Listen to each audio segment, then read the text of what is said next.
Hello, I'm Bryan Hubbard. And I'm Lynne McTaggart. And we are What Doctors Don't Tell You. And for the few of you out there who still don't know who we are, well, we're a magazine called What Doctors Don't Tell You, which Lynne is holding up now, which is available in the States and in the UK. It's also an award-winning website, WDDTY.com. And best of all, you can subscribe to What Doctors, and we send it to your home and your letterbox every single month. So well worth investigating if you haven't yet done so. And anywhere in the world. Yes, and anywhere in the world. We'll send it anywhere in the world. So let's crack on with the news. Breastfeeding. If you're a young mum and you can breastfeed, do. Because your breast milk will give your child lifelong immunity. Now, it's extraordinary, isn't it, that as a race we've been breastfeeding our offspring for, I don't know, hundreds of thousands of years, who knows. And yet science has only now started to discover what it contains. And the assumption had always been that mum's milk was just passing on antibodies or proteins to the baby, and they were only as good as the baby breastfed. So the minute the baby stopped breastfeeding, it stopped getting the benefit. Well, that's just not true, because there's new research carried out that demonstrates that the milk is actually passing on immune cells to the baby that last a lifetime. And no one had actually realised this until researchers from Birmingham University in the UK did a test to make this discovery. And what they found was that a mother who may, for example, had picked up an infection, built up her own antibodies, her own immune response to the infection, before she's pregnant. And then once she is pregnant and breastfeeding, those immune cells pass on to her offspring. I mean, the test was actually carried out amongst laboratory mice. It should be pointed out, but nonetheless they believe it's just as valid and would replicate in human studies. And they were testing on a strange thing called helminths, which is a type of parasitic worm. And these mice had been infected with this before they were pregnant, and the researchers discovered that this milk that they were feeding their babies with contained all those immune cells that gave their babies natural protection against these parasites. And it was just a test on these strange worms, but there's every reason to believe that any infection that the mother might have picked up in earlier life would generate this immune response, which would be passed on to the babes. So we don't really know just how protective breast milk is, but having understood now the mechanism, there's every chance that many infectious diseases actually can be protected against naturally through breast milk. Well, this is extraordinary research. And it's amazing that we remain so ignorant of breast milk, which is why for decades, when the powdered milk and formula business came along, their favorite line was, "Breast is best, but bottle feeding's just as good." Yeah. That was my favorite line.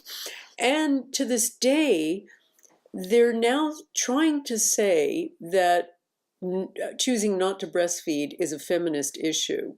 I think this is a crazy use of the word feminist. And I say that as somebody who is a feminist myself, because we're really talking about, well, what's basically best for your child? And doctors and nurses collude in this, in allowing women at a very vulnerable place, right after they've given birth, to stop breastfeeding. Now we know it's not just about proteins, and bottle feeding can no way be just as good because you're not passing on any kind of immunity. So this is one more piece of what I see as just complete ignorance around breastfeeding that needs to be encouraged. The problem with most women is because they are vulnerable and they're in that place where it's difficult to begin with, they give up. Whereas if they had a breastfeeding coach, like from La Leche League, where they show you what to do and they help you at that time, it turns out to be pretty simple. Once you get past the knack of it, it's pretty simple and it's easy and it's hygienic and and now we know it's just so essential for giving your child the best start in life, something that isn't just a start, it's something that lasts through his or her life. So, okay, there are some people out there who genuinely can't breastfeed, but I think doctors and nurses have to start really encouraging this and helping women along to achieve this. As well, we need more research about how long we're supposed to carry on with it. Yeah. Because that's another big myth. And people think, and oftentimes doctors foist on women formula milk because they think the babies aren't growing fast enough, against some chart, basically. And along with a lot of ignorance about how much weight a child should be gaining when they're exclusively breastfed. So I feel all of this, given that we usually see a batch of young kids, 5-year-olds in school sucking their thumbs. One has to answer and ask the question, did they get breastfed long enough? And should we all be understanding a lot more about this issue? Well, we don't seem to understand anything about it. Exactly. It's extraordinary, isn't it? One of the early things we did as a species was breastfeed, and only now they're beginning to explore, well, what does the milk even contain? Absolutely. Anyway, right. Thanks, yes. Lynn. Thank you. What do we know about autism? Well, surprisingly little. We know it's an epidemic and the numbers seem to be increasing all the time.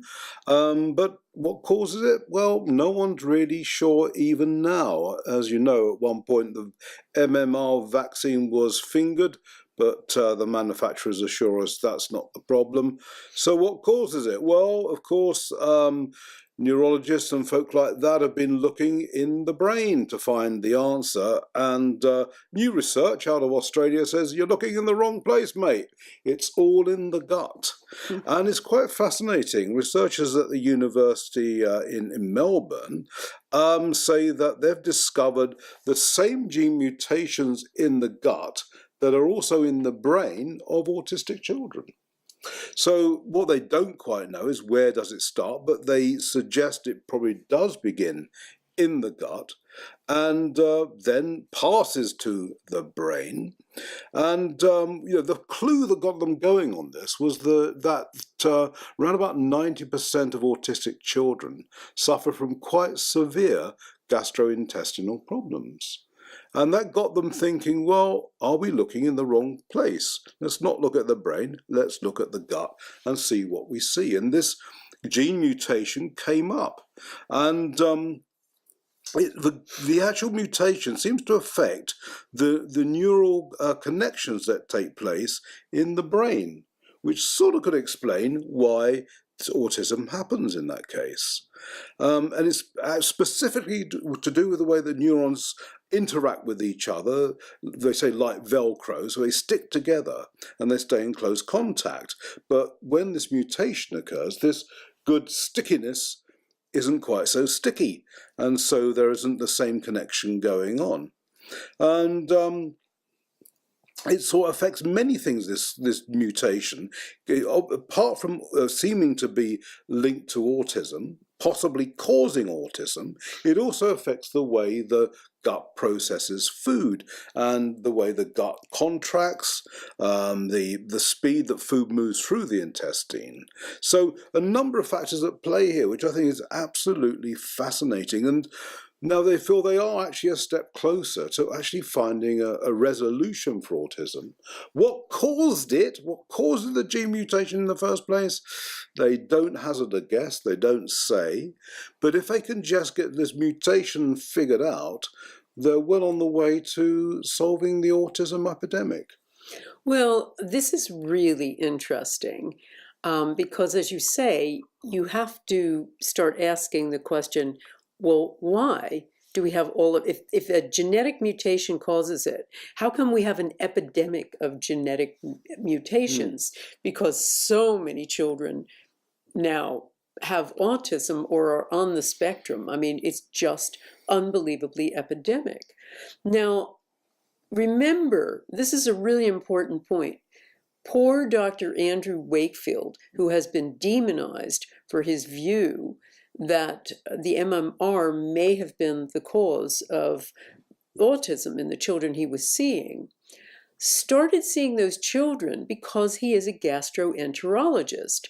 And as a gastroenterologist, he kept seeing pediatric cases of children with severe gut problems and who also presented with autism. And so it was the gut problems that made him first get involved, because that is his specialty. But he started making an apparent link between MMR and the gut issues and autism because of the time issues. That these were all children who were developing normally with normal gut situation, and as soon as they had that vaccine, it caused these aberrations in the gut. And then there was the immediate development of autistic symptoms. So what we may be looking at, and we will never know if we shut down this investigation. If we decide, no, it can't be the vaccine, no, it absolutely can't be this, that, or the other, we will never know what's causing this epidemic. And so what's really important, I think, is to at least investigate this gut link, the potential link with a vaccine or vaccines or a triple live vaccine or some aspect of it that is switching on this mutation or in some way, causing it. And that's the big question we have to ask. Well, I think the sort of closest I heard to a concession to Wakefield was that these children had a proclivity to this mutation, and that at worst the vaccine accelerated the process, which would have happened anyway.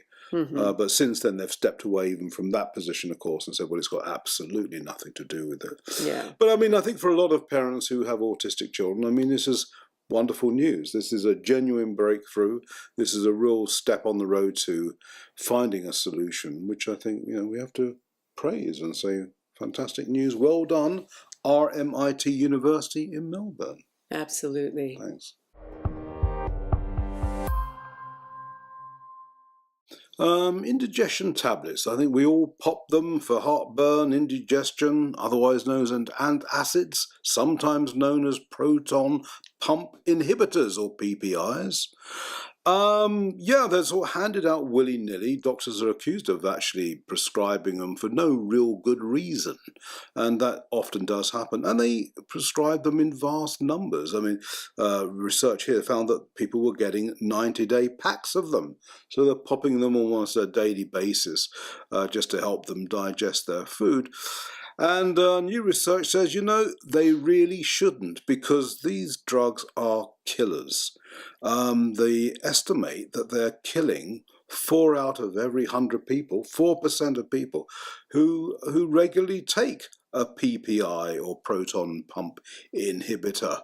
They don't directly kill you, but what they do is cause circulation disorders, heart problems, and even stomach cancer, which isn't surprising because it is affecting the acid levels in your stomach, which do eventually kill you. They said the actual number was 45.2 excess deaths for every 1,000 people who are taking them. The PPIs have been fingered for a few other problems along the way before this research was done. They've also been found to cause kidney injury, dementia, gastric cancer, and osteoporosis and bone fractures as a result. So Washington University School of Medicine researchers took a look at a US veterans database involving 405,000 people, and who had been prescribed a PPI for the first time, and compare them against 177,000 people who'd been given a different sort of, no, I beg your pardon, I got that bit wrong. 405,000 veterans were prescribed for the drug, and then 177,000 of those have been prescribed the drug for a 90-day supply. Enormous length of time. And then they compared it against 56,000 people who've been prescribed an H2 blocker, which is another sort of indigestion drug. And they followed them over a 10-year period and drew this comparison with the PPI being the main cause of death for, as I say, 4% of those who did die over that period. The main problem was circulatory problems, which accounted for 38% of the deaths, and cancers, and I think mainly gastric cancer, which caused 29% of deaths. And as they say, you know, these drugs are just handed out like sweets by doctors. They're prescribed on a massive level. And often, you know, previous researchers said, often for no good cause. I mean, it's just almost seen as a benign lifestyle drug that just helps you digest your food. And the researchers at Washington say, you know, it really has to stop. These are dangerous. Well, and this is another sort of using an elephant gun to kill a flea type of approach that medicine has to indigestion. First of all, there's the misunderstanding that it's too much acid. They think it's acid indigestion. Usually people have indigestion because they have too little stomach acid. You need a very acidic environment to digest your food. The other thing people lack, particularly as they get older, are sort of pepsin and a bunch of other digestive enzymes. So usually the best solution to indigestion is taking digestive enzymes and HCl, hydrochloric acid. And that addition usually gets rid of these symptoms of indigestion. But there are other things that could be going on here. And one of them is SIBO, small intestinal bacterial overgrowth, causing, you know, indigestion and gas and, you know, reflux and all of that. So that really should be investigated. But if you suspect that's the issue, there are lots of ways to get rid of it. But one of the very simple ways to get rid of all of this is activated charcoal. Made from coconut shells, Bryan. I mean, that is a miracle worker for regularizing your digestive system in the short term. So while you find out what the real cause of the problem is, but taking those digestive enzymes, HCl, and if it still persists, activated charcoal will do you no harm and work a whole lot better than a PPI. Great. Thanks, Lynne. Keep out of the sun. The safe sun policy says keep out of the sun at all costs, stay in the shade. And you know, especially in northern climes, you know, this is dubious advice because we get so little sun and we really do need sun on our skins. And not only does it do all the usual good things for us because vitamin D is such a vital nutrient, it's actually found to not only cause cancer, but if you do already have cancer, it reduces your risk of dying from the disease. And so whether it's sunbathing, the researchers have also looked at taking vitamin D supplements and eating foods which are rich in the vitamins, which include eggs and red meat. They all help you survive cancer because the vitamins seem to have this protective effect against the disease. It also seems to protect against heart disease and diabetes, as well as strengthening our bones. So, and of course the trouble is, when they looked at the figures, the researchers found that, in fact, the vast majority of us are deficient in the vitamin, especially if those of us living in the Northern Hemisphere, as most of us do. And, you know, even when the sun does come out, safe sun health guidelines tell us to run into the shade. But being deficient of this vitamin makes us more liable to a range of diseases and doubles our risk of getting pancreatic cancer. So it's quite interesting. There's been a number of studies that have come out which have just been featured in the American Society of Clinical Oncology's annual conference. There have been 3 papers presented looking at vitamin D and how vital it is. For example, Madrid University found that it reduces the risk of, or rather reduces deaths from prostate cancer by 38%. And another university found that a vitamin D deficiency doubles the risk for pancreatic cancer. And it's interesting, before I pass over to you, Lynne, it's our Safe Sun policy. Do you know what it was based on? Australia. It's one of the hottest places and most sun-drenched places in the world, and they apply exactly the same disciplines to places like North America, Canada and Britain. And of course, the sun is nowhere near as strong. And we do need to get a little bit of sun, as these research papers demonstrate. Yeah, I mean, governments have really got this one wrong. I mean, in worrying about skin cancer, they haven't really looked very closely at commercial sunscreens, which have been linked to more cases of cancer because of a lot of the chemicals in the products. But also just the idea that you got to slather this stuff on before you've had any exposure. And so our usual advice is to sit out in the sun in the morning before the hottest part of the day. And make sure that you're out there and you get some exposure until your skin turns a little bit red, just a little bit red. But you've got to watch that so you don't get really sunburned. But making sure that your skin really has an adequate dose is very important. So even 10, 15 minutes, a half an hour can do you the world of good. So it seems. Thanks, Lynne.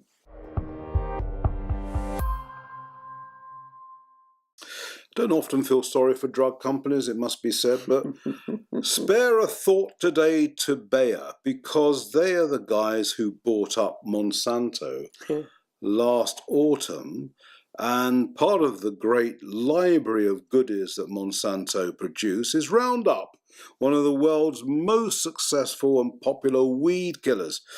The trouble is, it seems to cause cancer. And certainly a court has just agreed with that view and has awarded damages of $2 billion, yes, I'll say that again, $2 billion to a couple who had used Roundup for about 20 years and who've gone on to develop non-Hodgkin's lymphoma. So why should I be so sorry for Bayer? Well, because there are another 13,000 cases in the wings ready to be heard by the courts. And a lawyer who's close to the case says, yeah, Monsanto publicly is denying that the Roundup causes cancer, of course, but behind the scenes they're throwing in the towel and trying to do out-of-court settlements. I mean, the $2 billion is breathtaking. It's not the only settlement for Roundup.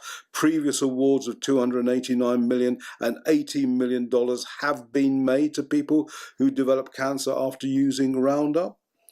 And so here we go. I mean, it's and what is interesting about this case is that whilst the courts have taken a much more impartial view of the science and have awarded these colossal damages, the Environmental Protection Agency of America seemed quite close to Monsanto and was trying to kill off a government review of the product. And yet, you know, you've got other groups saying it is probably carcinogenic, a study in 2015 confirmed. So, yeah, interesting stuff, Lynne. Well, not surprisingly. I mean, there have been warnings about Roundup glyphosate for many, many years and evidence of problems. But governments and blocks of governments have caved to the very powerful chemical industries like Monsanto. I'm not surprised about this because even in the regulation-heavy European Union where we are, for the time being, before until Brexit, glyphosate has been allowed to be used, and even has been found in babies' disposable diapers. I mean, finally, France has banned those until they get rid of the Roundup that's in there. So it's really quite shocking. I'm not surprised the EPA is in bed with organizations like Monsanto. I mean, we're finding that regulatory agencies in America are composed of basically industry-friendly folk who also get money for it. And because our magazine recently did an investigation of candidates for the presidency and also members of Congress, current members of Congress, and who's taken money from the pharmaceutical industry, well, all of the names, almost everybody is the answer in Congress has taken money from the pharmaceutical industry. Same applies to the chemical industries. These guys know how to get their stuff through, and the way they do it is by greasing the wheels. So bottom line is never use this stuff in your garden or your backyard. Never use it. And if you live anywhere close to a farm that uses this stuff, either try to educate the farmers or move. Thanks, Lynn.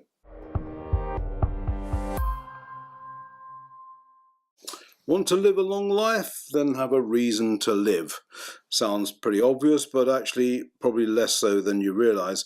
Researchers have just done a study to discover whether having a strong life purpose, and they don't actually specify what a strong life purpose is, but you've got to have a reason to be alive. Certainly has an enormous impact on how long you live, opposed to people who just get up every day and survive. And they're likely to live much, much longer and suffer fewer chronic health problems as a result of having this positive outlook. Reason to get up in the morning seems to make all the difference, and even keeps inflammation in check, which of course is linked to all sorts of things such as some cancers and heart disease. And they looked at about nearly 7,000 people who were aged 50 and older at the time the study started, and then asked them to say, well, what do you do? What gets you up in the morning? What do you enjoy doing? All the rest of it. They didn't, as I say, didn't really specify what it was they asked and all the rest, but they did find that people who did have that purpose were far, far less likely to die before the age of late 80s than others who really didn't feel there was any point in being alive, didn't have a purpose. Maybe they'd lost their partner, maybe they were out of work, maybe they stopped working, maybe they didn't have grandchildren. Because I always think it doesn't have to be an amazing thing. No. The closest that the researchers came to an understanding of what is this life purpose was actually a Japanese term called ikigai, which translates as something to live for, the joy and goal of living itself. Yeah, Lynn, what do you think? Well, that's been shown in so many studies. I know that there was a study of nurses who had lived to 100, and they found that the reason they did was they maintained a sense of curiosity and interest in life. They still had a reason to get up in the morning.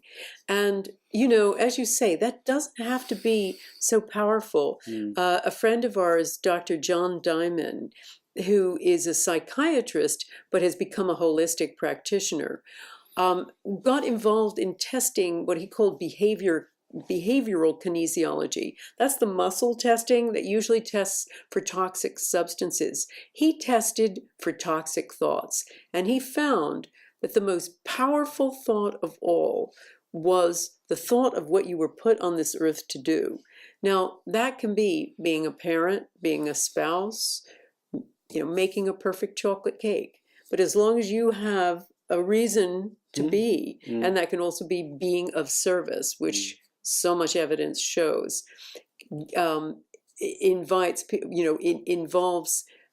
any kind of service. That involves any kind of service, whether it is just helping your neighbor with take out his trash in the morning, but doing that kind of doing for others. The science shows people live longer, healthier, happier lives. Well, one of our purposes is to do what doctors don't tell you every month, I suppose. So thank you for listening and watching to Our Life Purpose. And there's Lynne holding the magazine again. And I'm Bryan Hubbard, and I look forward to meeting up with you again very soon. And I'm Lynne McTaggart. See you next time.